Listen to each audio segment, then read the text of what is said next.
guest speaker, and I now call Mr. Jeremy Rick.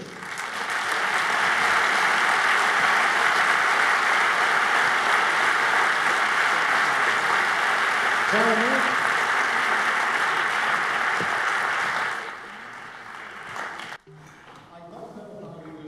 Je ne sais pas comment vous faites, parce que vous habitez et vous vivez tellement de vies différentes. Jérémy est économiste, théoricien. Il écrit énormément de livres. C'est un militant et un grand penseur. Ceux d'entre vous dans cette salle, vous êtes des business leaders, des directeurs de ressources humaines. Vous avez beaucoup de collaborateurs avec vous. Et Jérémy, vous avez apporté des idées, des concepts, des explications, peut-être même des solutions à des problèmes semblables. Jérémy, vous êtes sans aucun doute un homme, l'homme des tendances émergentes. Jérémy, c'est également un grand spécialiste du changement et aussi un homme qui est là pour forger l'avenir. Et enfin, c'est un visionnaire. Et en tant que doyen d'une école de commerce, vous êtes très populaire parmi les étudiants et les jeunes. Merci beaucoup pour être avec nous ce soir.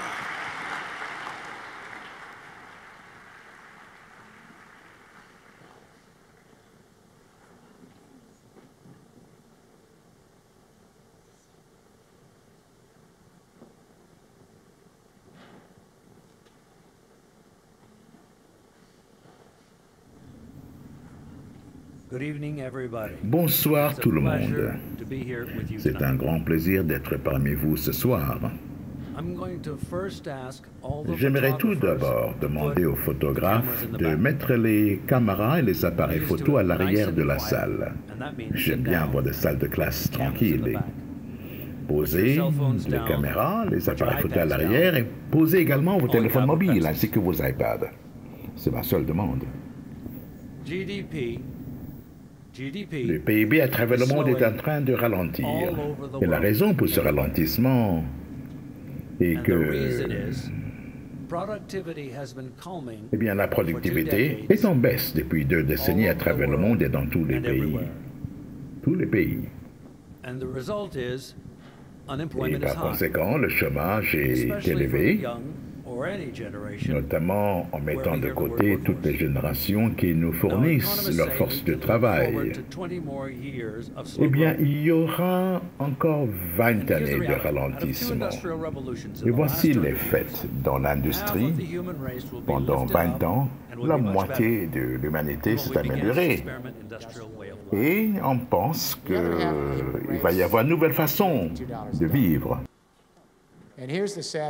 L'autre moitié de la race humaine peut gagner quelques dollars par jour. Et voici ce qui est triste. Les 62 personnes les plus riches au monde, on pourrait les mettre dans cette partie de la salle. 62 personnes, les personnes les plus riches au monde. Leur richesse combinée est équivalent à la richesse accumulée de la moitié de la population humaine sur cette terre. 3,5 milliards de personnes. C'est tellement peu fonctionnel que franchement, je n'arrive pas à le croire. Il y a quelque chose qui ne va pas avec notre façon d'organiser notre vie économique. Et aujourd'hui, cette crise économique, en plus, il y a des problèmes écologiques encore plus sérieux, de révolutions industrielles. Nous avons rejeté énormément d'oxyde de carbone dans l'atmosphère pour réaliser cette mode de vie industriel. Et maintenant, nous sommes dans une période de changement climatique. Ce n'est pas devant nous, c'est maintenant devant nous, dans nos maisons, dans nos foyers, et on ne comprend pas. Ce qui est terrifiant avec le changement climatique, c'est qu'on ne le décrit jamais ou on ne l'explique pas. Si on expliquait le changement climatique et ce qu'il fait véritablement, tout le monde dans cette salle, chaque parent, chaque grand-parent, serait effectivement terrifié par ce qui se produit actuellement. Le changement climatique change les cycles d'eau de cette planète. C'est de cela qu'il s'agit. Nous sommes une planète d'eau. Nos écosystèmes se sont développés pendant des millions d'années sur la base des cycles aquatiques avec les couvertures nuageuses qui traversent cette Terre. À chaque augmentation de 1 degré sur cette Terre en raison des réchauffements climatiques, à chaque fois que la température augmente de 1 degré, l'atmosphère de la planète absorbe 7 plus de précipitations du sol. La chaleur oblige ces précipitations à monter plus rapidement vers les nuages. Par conséquent, il y a de plus en plus de précipitations concentrées, de plus en plus d'événements extrêmes et de l'eau de plus en plus infréquente. Nous sommes en train de vivre effectivement des hivers très curieux, des inondations énormes pendant le printemps, des sécheresses énormes pendant l'été. Il y a des feux pendant les mois d'été et des ouragans de catégorie 3 et 4 partout. Et nous sommes simplement en 2016. Il y a eu un nouveau rapport dans un journal allemand. Première page, personne n'y a fait attention. Une nouvelle étude a montré que dans l'Arctique, eh bien, la fonte est plus rapide qu'on ne le pensait. Et maintenant, l'Antarctique est en train de fondre beaucoup plus rapidement qu'on ne le pensait, à un taux exponentiel. Et il parle de tempêtes dans les décennies à venir, au-delà de tout ce que nous connaissons en tant qu'êtres humains sur cette Terre. Et d'ici 7 décennies, on va voir effectivement des villes côtières qui seront inondées bien plus tôt que prévu. Il y a des petits-enfants aujourd'hui, vos petits-enfants, vos enfants, qui seront là.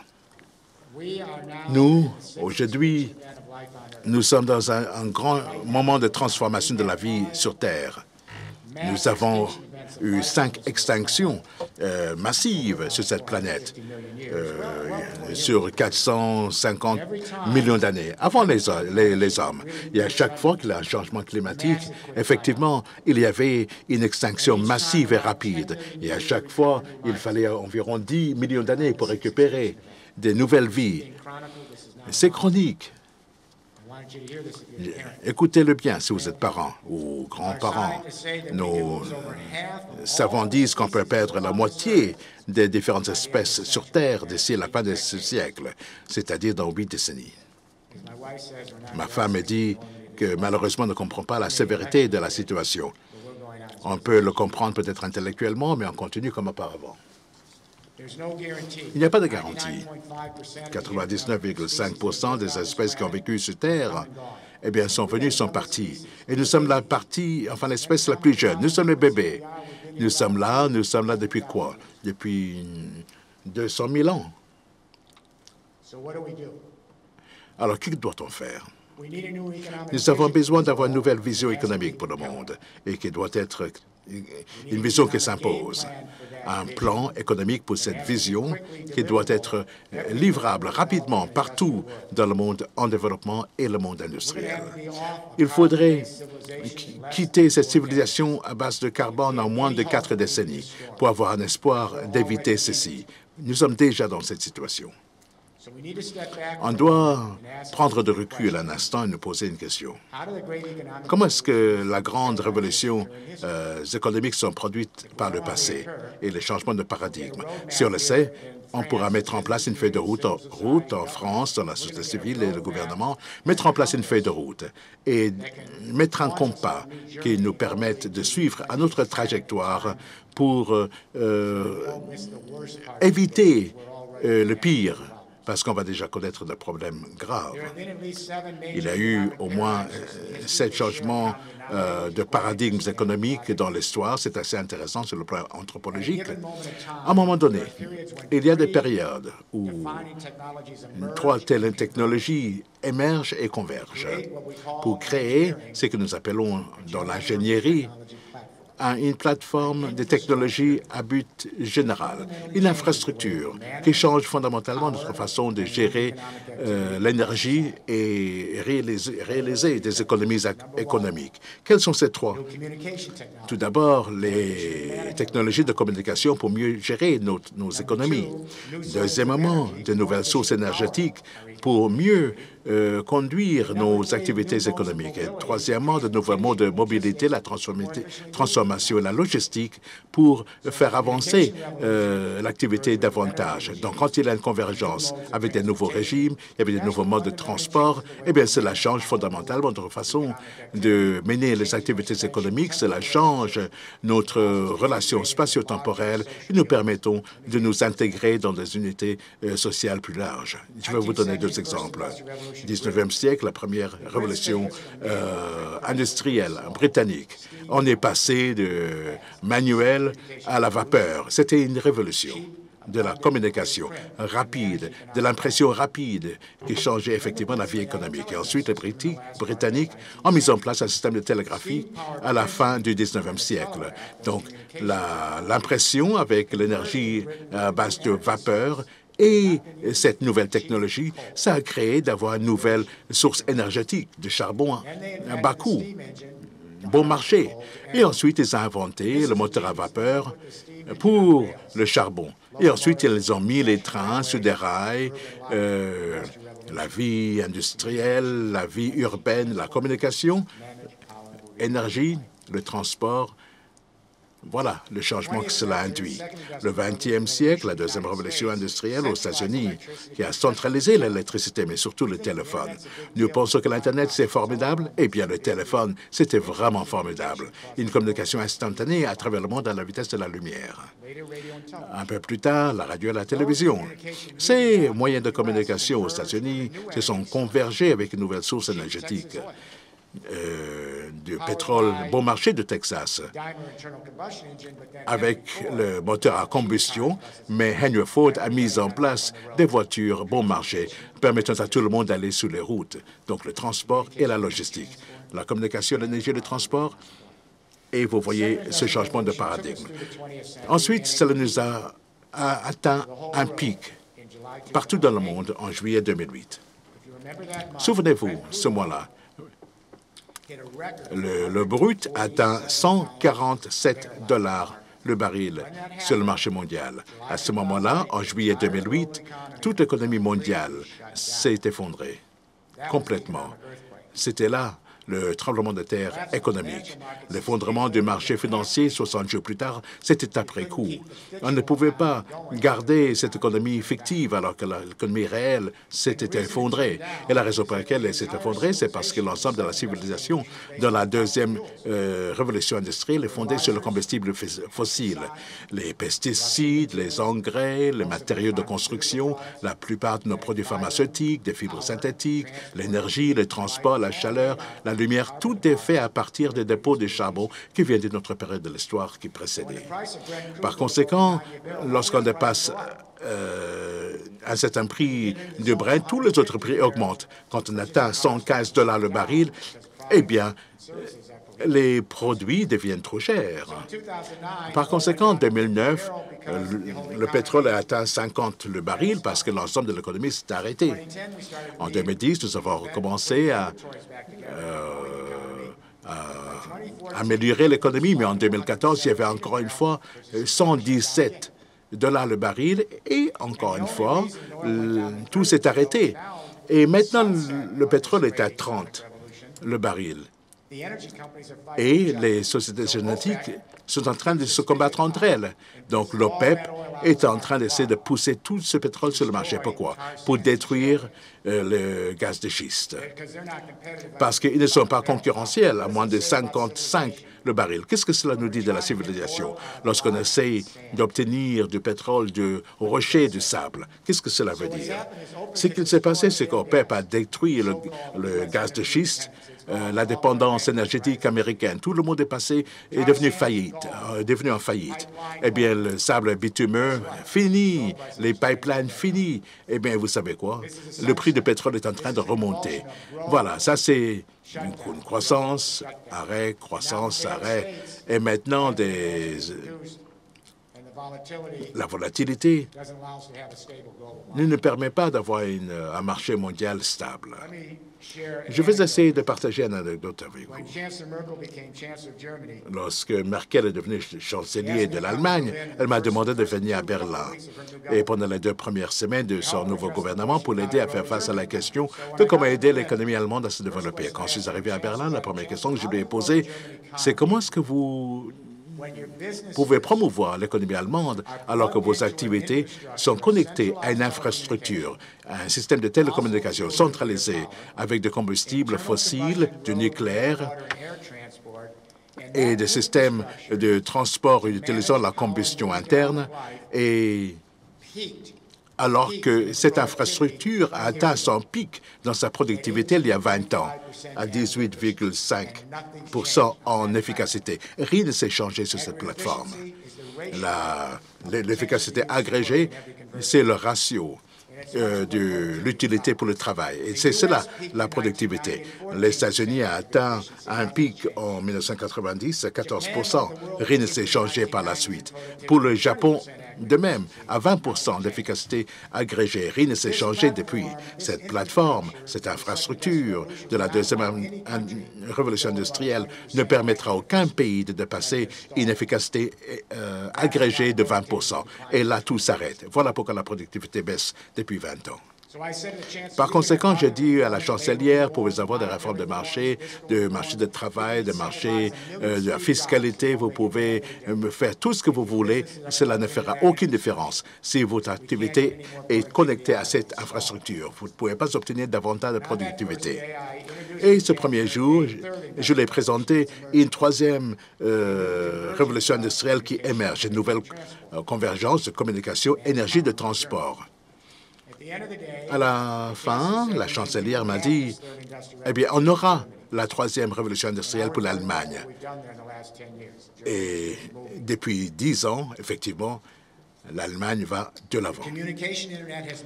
La communication avec l'Internet s'est améliorée. Pour gérer tout cela, il y a 25 ans que l'Internet existe. Tout le monde a un mobile avec un smartphone aujourd'hui. Communication instantanée.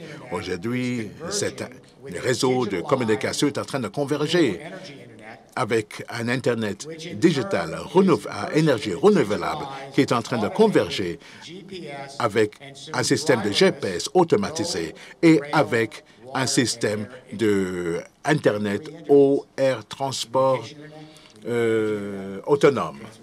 Donc, 3 Internet pour gérer toutes nos chaînes de valeur. Tout cela est digital. Ces 3 Internet sur une plateforme qui s'appelle l'Internet des objets.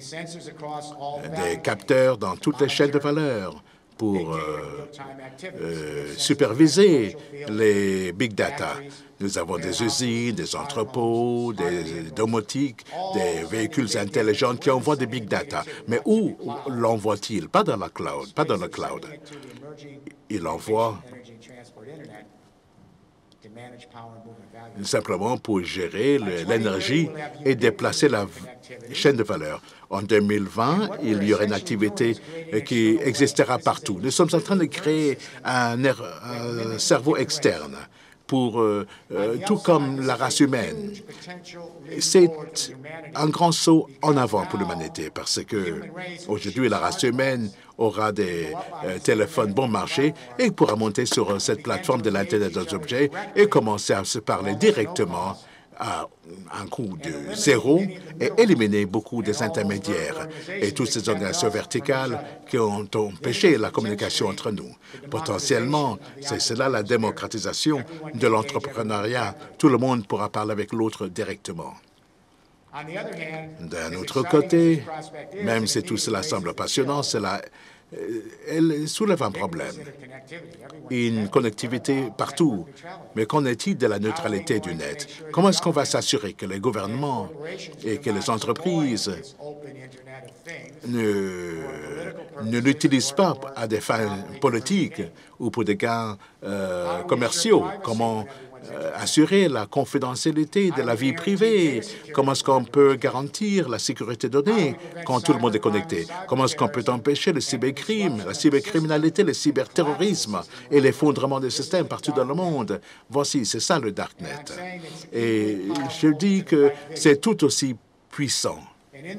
Et d'ailleurs, dans mon livre, j'ai passé beaucoup de chapitres à me parler du côté sombre et obscur, comment mettre en place de la résilience sur le système pour le préserver. Mais pour ce soir, disons qu'on peut faire face à cela, parce que je pense que le Darknet va faire... Enfin, c'est quelque chose qu'on doit combattre pendant les 3 décennies à venir. Mais si on y arrive, je dois dire que tout le monde ici a une chaîne de valeur, que vous soyez une grande entreprise, petite entreprise ou pas. Et chaque jour, vous extrayez des choses de la nature ou quelqu'un le fait pour vous. Et ces ressources dont vous avez besoin sont déplacées, sont transportées, stockées, sont converties en biens et services. Vous êtes en train de les consommer et ensuite ils sont recyclés et retournent à la Terre. Ce que cela veut dire, c'est que nous avons 3 milliards de personnes aujourd'hui sur l'Internet. Et avec l'Internet des objets, il y aura toute la race humaine qui sera sur cet Internet des objets d'ici 20 ans. La Chine, aujourd'hui, écoutez bien, a un smartphone à 25 $ avec plus de pouvoir que le pouvoir qu'il a fallu pour envoyer nos astronautes à la Lune. Tout le monde sera connecté, même s'il gagne 2 $ par jour. Donc, si vous avez une chaîne de valeur, grande entreprise, petite entreprise ou pas, et cela apparaît déjà, vous pouvez vous mettre sur cette plateforme de l'Internet des objets et avoir une vision transparente de tout le flux des données à travers le monde. Même les grandes entreprises n'avaient pas accès à cela. On disait auparavant caveat emptor, mais parce que le vendeur ne veut pas que l'acheteur sache. Mais tout le monde maintenant sait ce que tout le monde sait. Les données économiques sont en train de circuler librement dans un Internet mondial et l'accès est presque libre, tout comme le fournisseur de services ou un fournisseur d'un smartphone. Donc, si vous êtes une PME, une grande entreprise, une coopérative en France, vous pouvez aller sur la plateforme de l'Internet des objets et vous pouvez mettre votre segmenter votre big data sur votre valeur de chaîne et le séparer du reste. Et là, vous pourriez gérer votre propre big data avec vos propres analytiques. Et avec ces analytiques, vous pouvez créer vos propres algorithmes, vos propres applications. Cela vous permettra, sur votre chaîne de valeur, d'augmenter considérablement votre efficacité totale. Et cela à chaque étape dans votre chaîne de valeur avec le logiciel. Donc, vous pouvez augmenter considérablement votre productivité, réduire votre empreinte écologique parce qu'on obtient plus de moins et réduire de manière considérablement le coût marginal. Alors, une partie du coût marginal est déjà si bas qu'on arrive à 0. C'est le titre de mon nouveau bouquin. La nouvelle société à coût marginal 0, avec la numérisation et les processus de numérisation qui aujourd'hui se mélangent à l'Internet de communication et bientôt avec l'Internet des transports et de la logistique, eh bien, mènent à la naissance d'un nouveau système qui est en fait l'économie du partage. Nous ne pensions pas que ce bébé, que cette progéniture qu'est l'économie du partage grandirait aussi vite. Pour l'instant, cette progéniture vit à côté de ses parents, les parents capitalistes. Les parents capitalistes, cependant, doivent établir quelle est leur relation pour le faire grandir, lui créer une identité, une présence. Mais vous savez, les relations parents-enfants, parfois, sont un peu compliquées. Parfois, les parents souhaitent que l'enfant soit un peu la réflexion de qui ils sont eux-mêmes. Et dans ce cas, parfois, l'enfant, ça lui plaît, mais parfois, les enfants, ça ne leur plaît pas du tout. Et dans ce cas-là, on commence à avoir une espèce de combat entre le capitalisme et l'économie de partage. C'est une histoire d'amour et parfois de difficultés. Alors soyons bien clairs, l'économie de partage, c'est le premier nouveau système économique qui arrive aujourd'hui sur la scène internationale depuis le capitalisme et le socialisme au 19e siècle. Le capitalisme ne va pas disparaître, le capitalisme demeurera, mais le capitalisme ne sera plus l'arbitre ultime du monde comme nous l'avons connu. Il va falloir partager la scène avec cet enfant, cette progéniture qui va grandir. On le voit en France, partout. On voit des gens qui achètent, qui vendent, qui sont propriétaires, qui produisent, qui génèrent des profits, ça ne disparaîtra pas. Mais ce que l'on voit également, ce sont des gens qui génèrent des produits et des biens qui sont gratuits dans l'économie dite du partage. Alors voyons un petit peu ce que fait la numérisation et l'information en bouleversant le monde tel qu'on le connaissait. Cela fait quoi? 17 ans? 17 ans depuis que Napster a vu le jour. Vous vous souvenez de Napster? Aujourd'hui, 3 milliards de personnes sont sur Internet. Ce sont des prosommateurs. Ce sont plus simplement des consommateurs, des prosommateurs. Ce sont des fournisseurs et utilisateurs. Ils produisent de la musique, les uns pour les autres, à coût marginal zéro. Ça coûte quoi? Ça coûte quoi d'avoir un petit enregistreur avec une qualité studio? Ça vous coûte, allez quoi, 25, 50 euros, 50 $? Bon, vous mettez la musique, que vous l'envoyez à une personne, que vous l'envoyez à 1 milliard de personnes, ça ne coûte rien. Coût marginal zéro. Vous payez simplement le fournisseur d'accès. Bien. Nous avons des jeunes personnes qui partagent des vidéos, qui créent des vidéos, qui les partagent avec un téléphone portable. Coût marginal, zéro. Des blogs d'information, les réseaux sociaux. Ils écrivent sur Wikipédia en construisant les connaissances du monde. C'est gratuit. 7 millions d'étudiants profitent aujourd'hui des MOOC, les fameux cours en ligne. Coût marginal, zéro. Et pourtant, ils ont un diplôme. Des industries ont été bouleversées, celle de la musique, la télévision, les journaux, les magazines, l'industrie éditoriale. Mon bouquin a été piraté avant que j'ai pu le publier, imaginez. Et eux avaient même indiqué sa performance de vente avant qu'Amazon ait eu le temps de le faire, tellement ça va vite.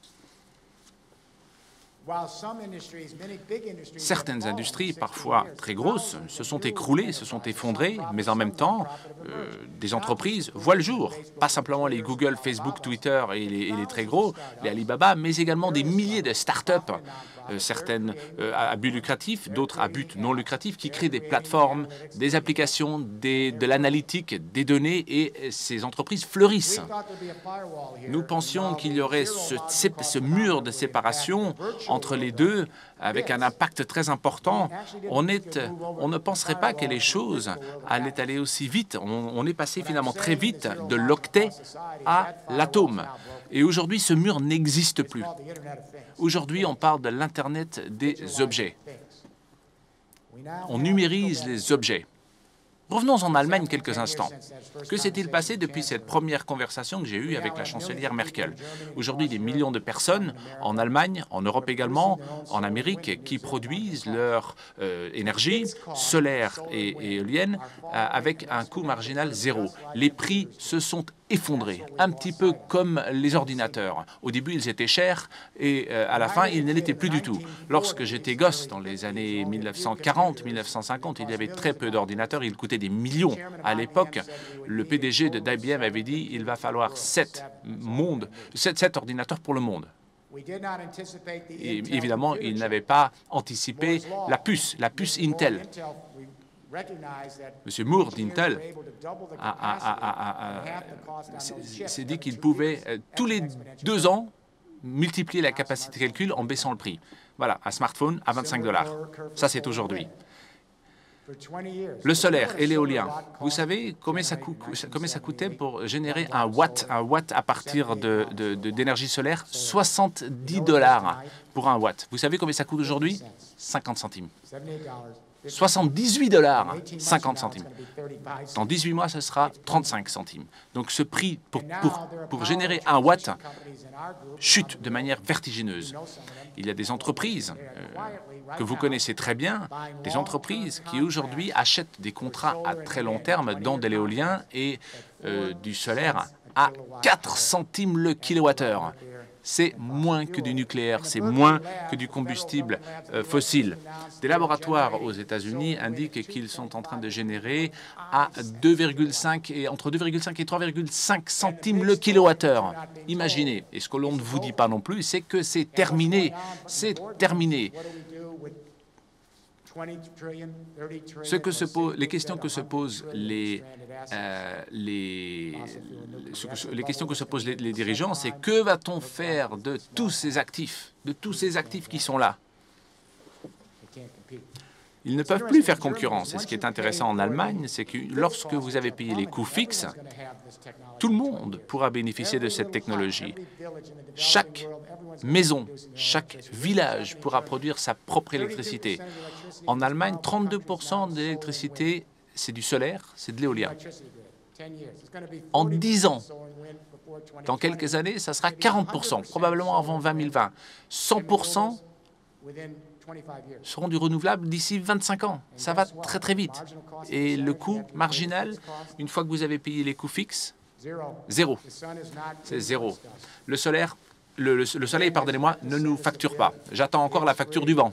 Pour l'instant, je n'ai rien reçu. C'est gratuit, c'est abondant, c'est là tout le temps. Alors imaginez un peu ce qui se passe lorsque vous arrivez à connecter votre entreprise à une plateforme comme celle-ci, avec la troisième révolution. La communication, l'énergie, imaginez avec si vous utilisez le système de calcul du coût marginal zéro partout. L'Allemagne a bien compris, le Danemark a bien compris. Voilà. Mais le fait, c'est que tout le monde pourrait comprendre. Tout le monde peut le faire. Ce qui se passe aujourd'hui, qui génère l'électricité en Allemagne? EnBW, E.ON et VAT. Et un quatrième, c'était des géants. On les pensait invincibles. C'était des mastodontes. Que s'est-il passé en 10 ans pour ces gens-là? Eh bien, un petit peu la même chose que pour l'industrie de la musique. Les éditeurs.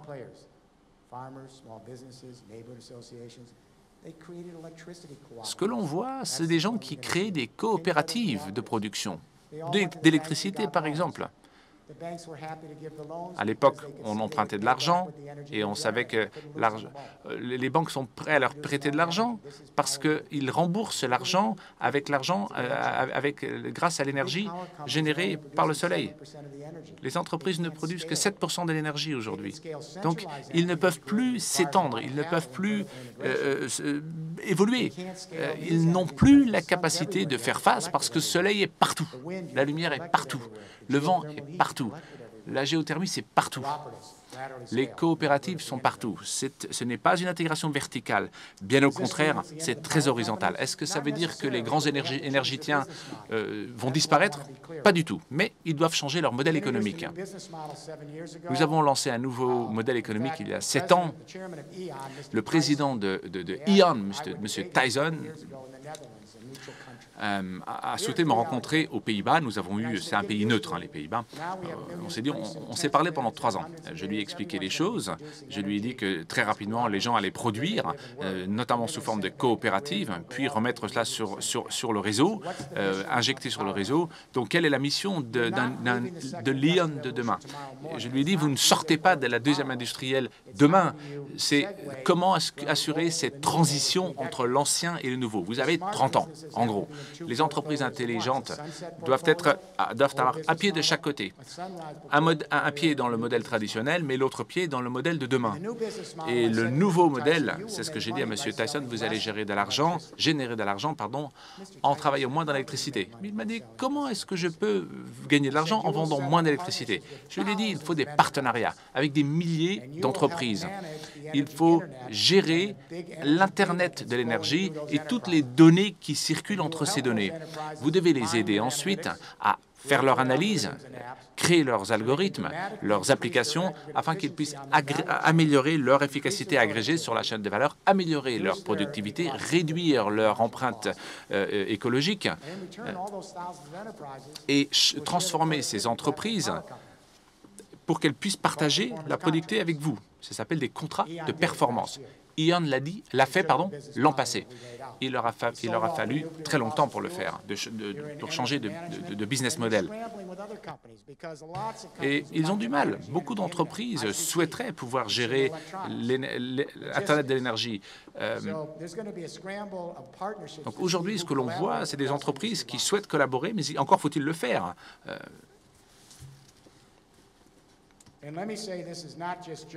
Et évidemment, cela n'est pas seulement le cas en Allemagne.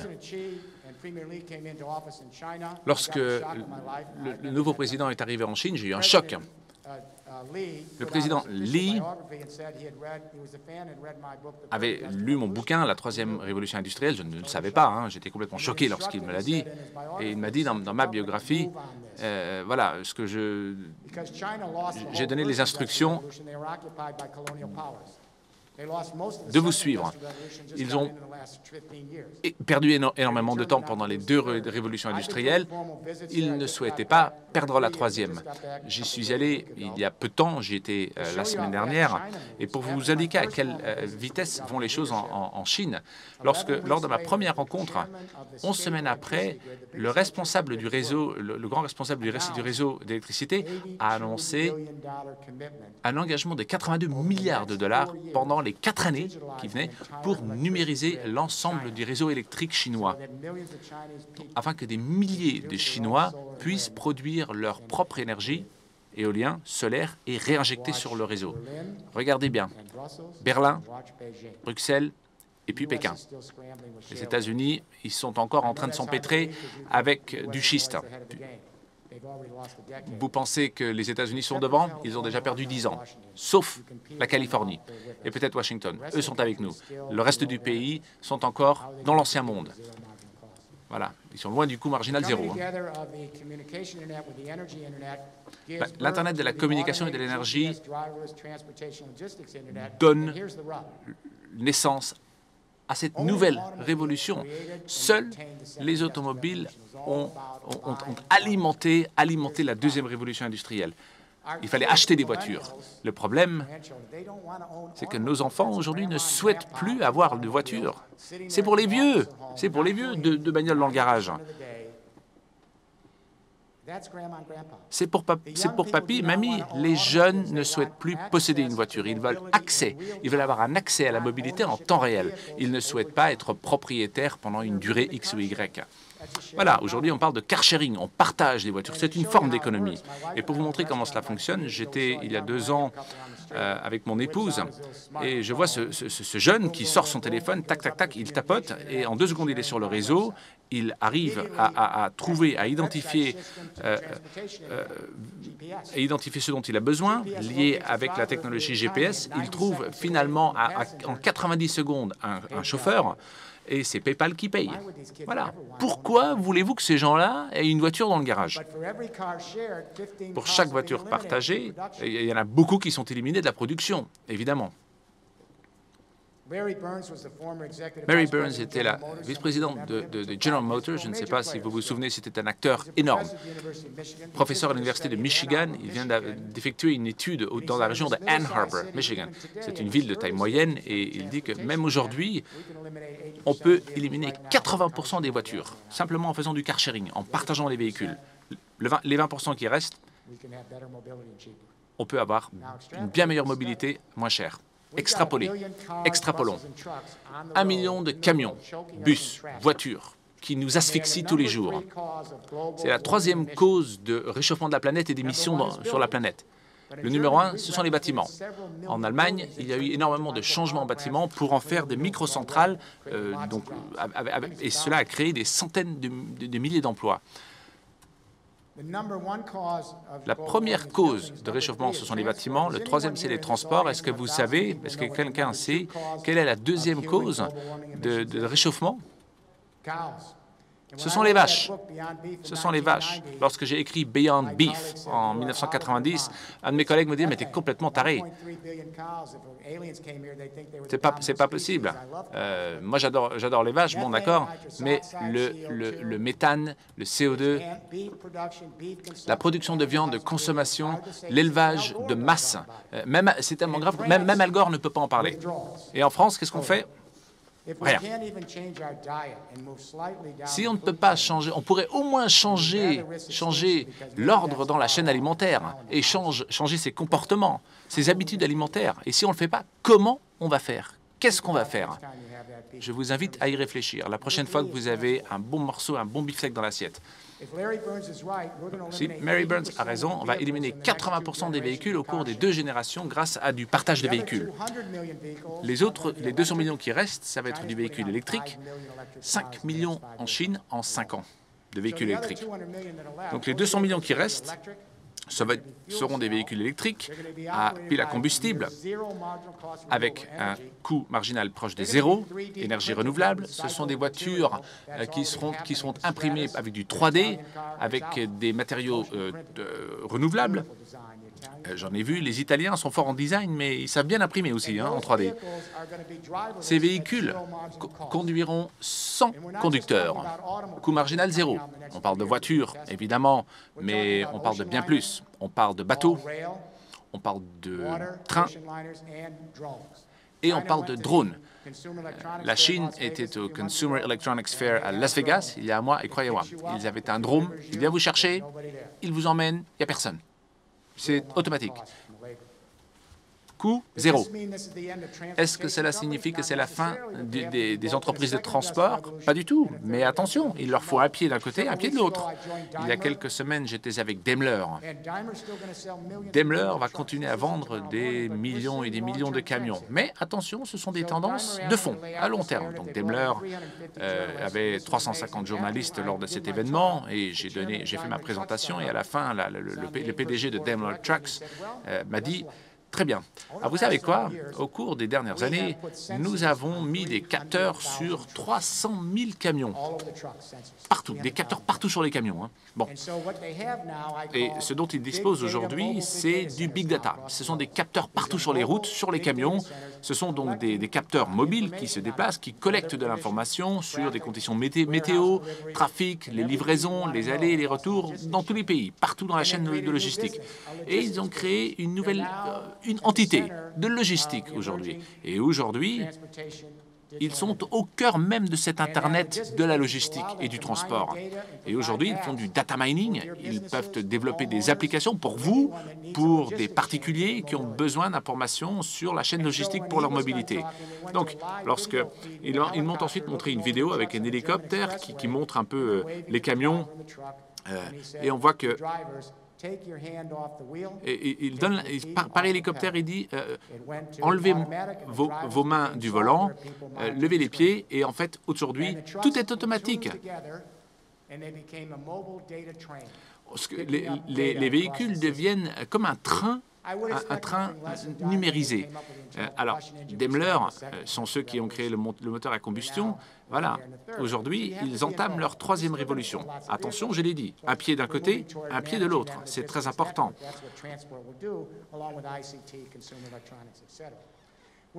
Donc, nous sommes en train de passer à une économie du partage. Et la meilleure façon de l'appréhender, aujourd'hui, on partage les maisons, on partage les voitures.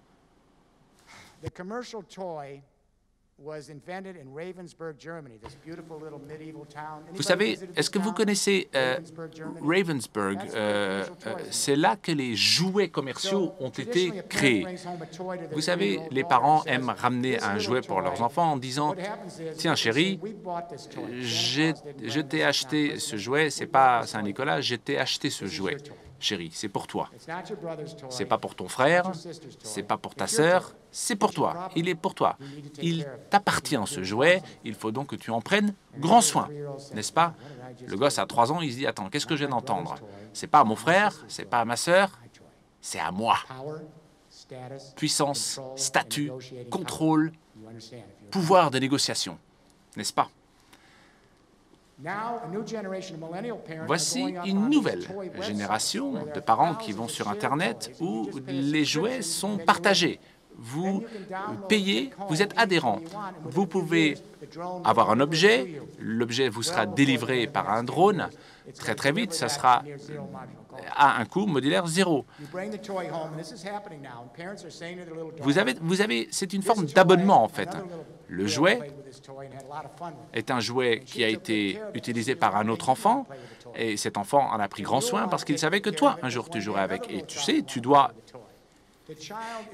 y faire très attention parce qu'un autre le jouera avec après toi. Ce n'est pas une question d'influence, de pouvoir, de contrôle, c'est une expérience. Une expérience, puis cette expérience, on la passe à quelqu'un d'autre. L'enfant, cet enfant est aujourd'hui passé de la propriété à l'accès des marchés au réseau, d'une économie fermée à une économie ouverte, et où on va pouvoir distribuer les choses encore et encore pour éviter que cela finisse dans nos poubelles. Voilà, ça se passe aujourd'hui. Alors évidemment, la propriété ne disparaît pas. L'enfant apprendra ce que c'est que la propriété, mais il pourra choisir. Il pourra décider d'être propriétaire un jour et puis d'être moins propriétaire le lendemain pour autre chose. C'est un équilibre. Les deux choix ont du sens, me semble-t-il. Alors, comment allons-nous payer pour tout cela? Lorsque le président Juncker a repris la Commission, je lui ai envoyé un texte à propos de la carte de demain pour l'Europe. J'ai la même chose pour la Chine, c'est Internet China. Et M. Juncker est revenu vers moi en me disant, voilà ce que nous souhaitons, c'est cela, c'est cette nouvelle aventure européenne. Vous savez, c'est un marché d'1 milliard de personnes. L'Europe, la Méditerranée, si on peut mettre en place cette infrastructure avec la numérisation, les plateformes dont vous parlez, c'est une véritable opportunité pour améliorer la productivité, réduire l'impact écologique à un coût marginal, avoir un marché qui fonctionne en matière de volume, pas en matière de prix, et surtout l'économie du partage. La question qui se pose, encore une fois, c'est comment allons-nous payer? Vous savez, moi j'ai dit, l'argent est là. Tout ce qu'il convient de faire, c'est où va l'argent? À Bruxelles, en 2012, alors c'était une mauvaise année, une année de récession, vous savez combien on a passé sur les coûts d'infrastructures en Europe 2012? Infrastructures publiques et privées. 700 milliards, 741 milliards exactement, de dollars. Donc c'est une mauvaise année. Mauvaise année.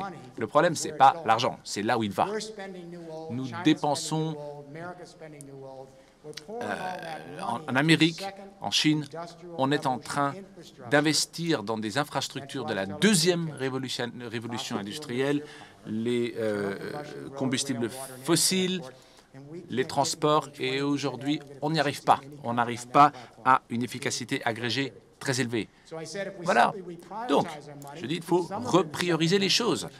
Certes, une partie de l'argent va d'un côté, mais il faut aller là où vous avez le deuxième pied, dans cette troisième révolution. Et si vous le faites correctement, dans 30 ans, vous y êtes. La Banque d'investissement européenne a effectivement s'est refixé un certain nombre de priorités. Nous sommes en 2017. Où faut-il aller? La communication numérique, l'énergie numérique, les transports numériques, l'éducation également, et la santé numérique. Voilà, petit à petit, on y va, on avance. Vous verrez ce qui va se passer en janvier 2017. Il y a 3 régions test aujourd'hui,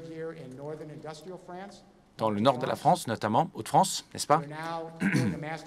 Nous avons un plan, un grand schéma également pour la région de Rotterdam et de La Haye.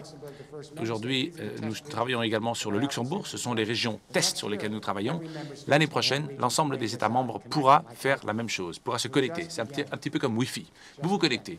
Et tout cela ne fait que démarrer. Chaque industrie sera invitée à ce réseau, que ce soit en Chine, que ce soit en Europe. Cela signifie que les télécoms, les technologies de l'information et de la communication, l'électricité, les biens de consommation, la construction, les transports, la logistique, la fabrication, les sciences de la vie, tous doivent développer cette infrastructure en l'espace de 2 décennies, ou 2 générations, pardon. Et cela donne du travail. Vous vous souvenez, j'ai écrit un bouquin en 85, La fin du travail. Il est sorti en France à cette époque-là. C'était à l'époque les 35 heures. Et à l'époque, je parlais de l'automatisation. Je parlais des usines automatisées. Je disais que tout allait être automatisé. Et puis, 20 ans plus tard, les choses ont changé. Aujourd'hui, on est en train de plus en plus d'aller vers de l'automatisé. Mais il y a un mais. La dernière chose, c'est le salariat de masse. Le salariat de masse qui demeure aujourd'hui. Ce qu'il faut faire, c'est développer l'infrastructure. Au niveau du monde, des millions de professionnels vont devoir y participer. Les robots ne pourront pas le faire. L'intelligence artificielle ne pourra pas le faire. Il faut de l'efficacité installée, il faut travailler avec les mains. Une fois que vous aurez adapté le système, à ce moment-là, vous pouvez y connecter des capteurs, vous pouvez y connecter des systèmes solaires, éoliens, etc. Il faut installer ces technologies, que ce soit du géothermique, de l'éolien. Tout ça, il faut l'installer. Les robots ne viendront pas chez vous pour vous installer le machin sur le toit. L'intelligence artificielle ne le fera pas. Il faut passer vers des systèmes intelligents, l'Internet de l'énergie. Il faut des systèmes de calcul, des compteurs intelligents, numérisés. Il faut prendre le réseau de transport, en français, les réseaux, les routes, le rail, et le rendre intelligent. Qui va faire tout cela? Qui va intelliger des stations par milliers, les piles à combustible partout? Une fois que le système sera en place, ce système sera intelligent. Il fonctionnera grâce à l'analytique, grâce à des algorithmes, grâce à du big data. Le marché optimum, c'est celui du coût marginal zéro ou très bas. Vous fonctionnez grâce à du réseau, à du volume sur le réseau. Et la plupart des industries vont passer de la commercialisation de produits à la gestion de services. Plutôt que de vendre des produits, on va garder les produits, mais on va gérer les services autour du produit. Par exemple, si vous avez un bon produit, un nouvel immeuble, vous allez garder le produit lorsque vous le construisez. Et ensuite, vous le gérez et les personnes peuvent y avoir accès en cas de besoin. Vous pouvez l'appliquer dans toutes les industries. Avec IBM, qui a eu des difficultés en 1995, leur ordinateur, c'était leur source de revenus principale. Mais les Japonais, les Coréens, les autres avaient les mêmes ordinateurs, mais bon marché. Il n'y avait plus de marge qui restait. Lou Gerstner a dit, eh bien, c'est plus rentable, personne n'a plus besoin de la boîte. L'ordinateur n'est qu'une boîte. De quoi est-ce que les gens ont besoin? Ils ont dit, on sait gérer l'information. Et maintenant, tout le monde a un directeur de l'information, tout le monde gère l'information. Cela va se produire dans beaucoup d'industries. Nous passons de la vente d'une boîte à aider à diriger et offrir des réseaux dans un monde connectés. Pour conclure, les technologies existent. Nous avons de la chance, mais je dois vous dire que la technologie, ça ne va pas nous aider à aller là où on doit aller tout seul. Je ne suis pas un futuriste, je ne suis pas utopique. Il y a beaucoup de technologies que je critique. L'OGM, on en a parlé il y a 20-25 ans. Mais cette technologie peut être mise à la bonne échelle, mais il faut autre chose. Il faut changer la conscience et rapidement. Il y a une génération qui vous sépare entre les parents et les grands-parents. Cela doit se produire en une génération. Je ne suis pas naïf. Je ne sais pas si on va y réussir. Je n'en sais rien. Je pense que vraiment le cas est grave. Mais ce que je sais, c'est que la race humaine, c'est la créature la plus sociale sur Terre. Et si on fait les choses correctement, on va très vite. Nous avons électrifié le monde entier en moins de 50 ans, la plupart du monde. C'est étonnant. Voici les trois choses qui me donnent de l'espoir. Il y a un changement dans trois catégories. Comment les jeunes voient la puissance, le pouvoir et la communauté. Les anciennes générations dans cette salle, nous voyons la liberté dans le concept des Britanniques, des Américains, des Français, que chaque personne est un agent autonome, chaque personne cherche son autonomie, son intérêt, être indépendant, autonome, et plus on peut devenir autonome, plus vous êtes indépendant, libre. Vous n'êtes pas dépendant. Par conséquent, dans l'ancienne perception, la liberté, c'est de l'exclusivité. Pour la génération des millénaires, ce concept la liberté est morte. La liberté, c'est la possibilité de fleurir et c'est lié à prospérer ou à la quantité de communication qu'ils ont dans le réseau. Ce n'est pas de la propriété. Donc, pour eux, l'autonomie, c'est la mort. À chaque moment, ils veulent être connectés pour partager les talents dans des réseaux mondiaux. Et la plus grande famille dans l'histoire, c'est Facebook. Donc, pour eux, la liberté, ce n'est pas de l'exclusivité, mais de l'inclusivité. Ce n'est pas être autonome, mais être connecté d'un réseau sur l'autre. C'est une toute autre définition de la liberté. Et ça change les choses. L'ancienne génération, nous pensons que le pouvoir est pyramidal. Cela donne évidemment 1% par rapport à 99%. Mais pour les jeunes, la génération de l'Internet, pour eux, le pouvoir, ce n'est pas un réseau de pairs. Ce sont des réseaux latéraux. Il y a des millions qui se réunissent, partagent leurs talents, de l'open source, et pour eux, le pouvoir, c'est le réseau qui est conçu pour être distribué, ouvert, collaboratif, transparent et latéral. Le pouvoir, c'est le réseau latéral. C'est une toute autre définition de pouvoir. Pour conclure, il s'agit de la communauté. Je suis certainement le plus vieux dans cette salle. J'ai grandi dans un monde géopolitique, comme beaucoup d'entre vous, où chaque individu est souverain. On cherche ses propres intérêts. Nous sommes en concurrence avec d'autres individus pour des ressources rares et quelqu'un gagne. Notre nation nous représente en concurrence avec d'autres pays souverains et chacun en concurrence sur le marché pour des ressources rares dans un monde géopolitique. Un jeu à somme nulle, n'est-ce pas? Est-ce que quelqu'un peut me dire comment faire face au changement climatique et survivre pendant les 8 décennies à venir avec cette forme de conscience? Les jeunes rentrent chez eux et cela me donne de l'espoir avec une conscience de biosphère. Vos enfants, vos petits-enfants, des adolescents qui rentrent et qui disent, vous savez ce qu'ils disent? Pourquoi est-ce que vous utilisez tellement d'eau pour vous raser? Vous êtes en train de gaspiller l'eau. Ou pourquoi est-ce que la petite lumière à la télé est allumée? Ça fait 5 semaines que nous ne sommes pas allés dans cette salle. Gaspillage d'électricité. Pourquoi 2 voitures? On peut faire de partage avec une seule voiture. Et voici ce que j'adore, et ça doit se passer quelque part en France. Les jeunes rentrent chez eux et disent, d'où vient ce morceau de steak?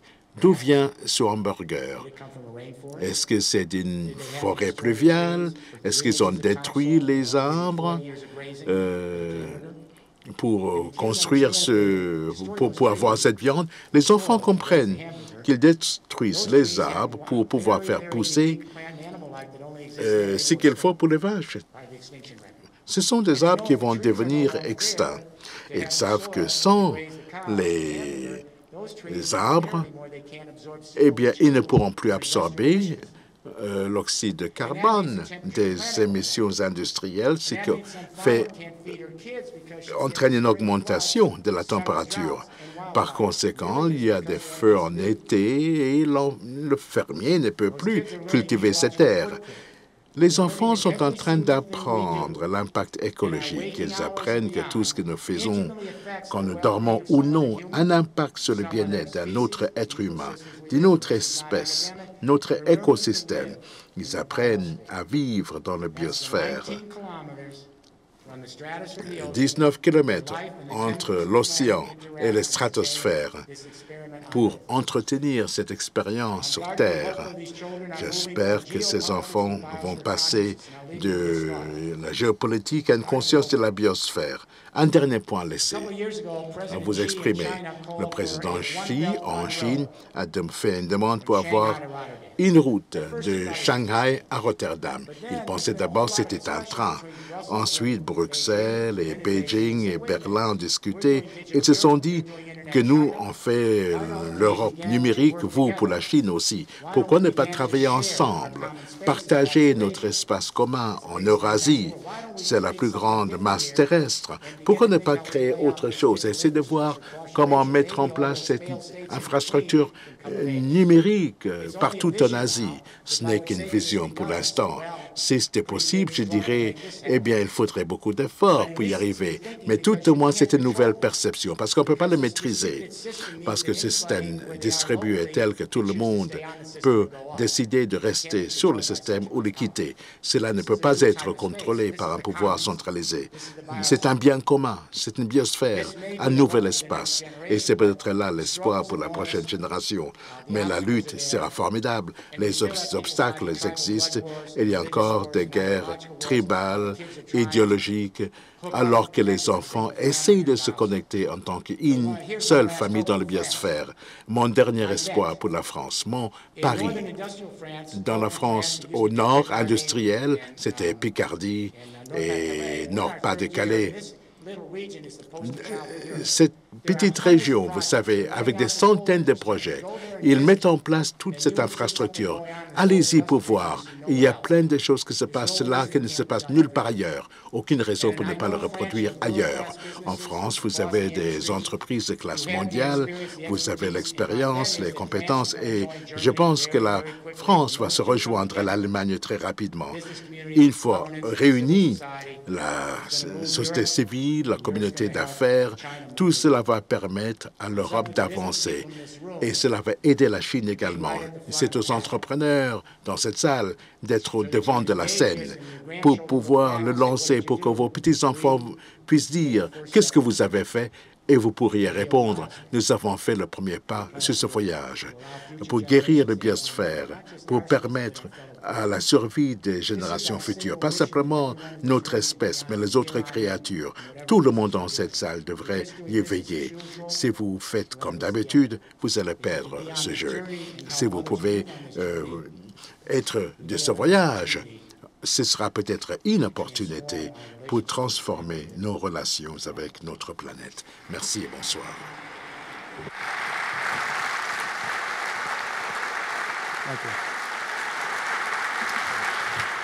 Thank you.